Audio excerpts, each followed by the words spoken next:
آپ کے ساتھ بھلائی کرتے رہو، اگر ان میں سے ایک یا دونوں تمہارے سامنے بڑھاپے کو پہنچ جائیں تو ان کو اف تک نہ کہنا اور نہ انہیں جھڑکنا، اور ان سے بات ادب کے ساتھ کرنا، اور عجز و نیاز سے ان کے آگے جھکے رہو اور ان کے حق میں دعا کرو کہ اے پروردگار، جیسا انہوں نے مجھے بچپن میں شفقت سے پرورش کیا ہے، تو بھی ان کے حال پر رحمت فرما۔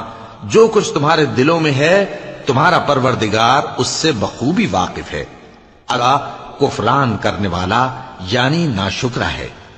اور اگر تم اپنے پروردگار کی رحمت یعنی فراخ دستی کے انتظار میں، جس کی تمہیں امید ہو، ان مستحقین کی طرف توجہ نہ کر سکو تو ان سے نرمی سے بات کہہ دیا کرو، اور اپنے ہاتھ کو نہ تو گردن سے بندھا ہوا یعنی بہت تنگ کر لو کہ کسی کو کچھ دو ہی نہیں، اور نہ بالکل کھول ہی دو کہ سبھی کچھ دے ڈالو، اور انجام یہ ہو کہ ملامت زدہ اور حسرت زدہ ہو کر بیٹھ جاؤ۔ بے شک تمہارا پروردگار جس کی روزی چاہتا ہے فراخ کر دیتا ہے، اور جس کی روزی چاہتا ہے تنگ کر دیتا ہے۔ وہ اپنے بندوں سے خبردار ہے اور ان کو دیکھ رہا ہے۔ اور اپنی اولاد کو مفلسی کے خوف سے قتل نہ کرنا، کیونکہ ان کو اور تم کو ہم ہی رزق دیتے ہیں۔ کچھ شک نہیں کہ ان کا مار ڈالنا بڑا سخت گناہ ہے، اور زنا کے پاس بھی نہ جانا کہ وہ بے حیائی ہے اور بری راہ ہے۔ اور جس جاندار کا مارنا اللہ نے حرام کیا ہے اسے قتل نہ کرنا مگر جائز طور پر یعنی بفتوائے شریعت۔ اور جو شخص ظلم سے قتل کیا جائے ہم نے اس کے بعد دینے لگو تو پیمانہ پورا بھرا کرو، اور جب تول کر دو تو ترازو سیدھی رکھ کر تولا کرو۔ یہ بہت اچھی بات اور انجام کے لحاظ سے بھی بہت بہتر ہے۔ اور اے بندے، جس چیز کا تجھے علم نہیں اس کے پیچھے نہ پڑ، کہ کان اور آنکھ اور دل ان سب اعضاء کے بارے میں ضرور باز پرس ہوگی۔ اور زمین پر اکڑ کر اور تن کر مت چل کہ تو زمین کو پھاڑ تو نہیں ڈالے گا اور نہ لمبا ہو کر پہاڑوں کی چوٹی تک پہنچ جائے گا۔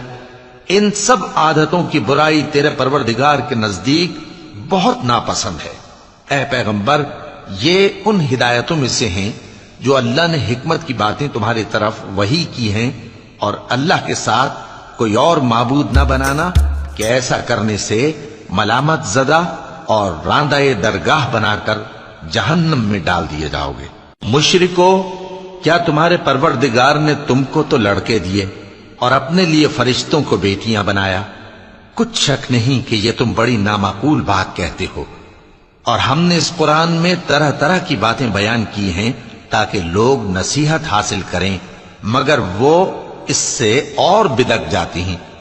کہہ دو کہ اگر اللہ کے ساتھ اور معبود ہوتے جیسا کہ یہ کہتے ہیں تو وہ ضرور عرش والے کی طرف لڑنے بھیڑنے کے لیے رستہ نکالتے۔ وہ پاک ہے، اور جو کچھ یہ بکواس کرتے ہیں اس سے اس کا رتبہ بہت عالی ہے۔ ساتوں آسمان اور زمین اور جو لوگ ان میں ہیں سب اسی کی تسبیح کرتے ہیں، اور مخلوقات میں سے کوئی چیز نہیں مگر اس کی تعریف کے ساتھ تسبیح کرتی ہے، لیکن تم ان کی تسبیح کو نہیں سمجھتے۔ بے شک وہ بردبار ہے، غفار ہے۔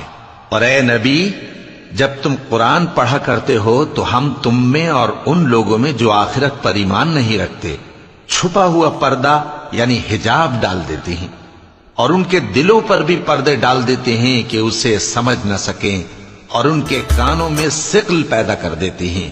اور جب تم قرآن میں اپنے پروردگار یکتا کا ذکر کرتے ہو تو وہ لوگ بدک جاتے ہیں اور پیٹ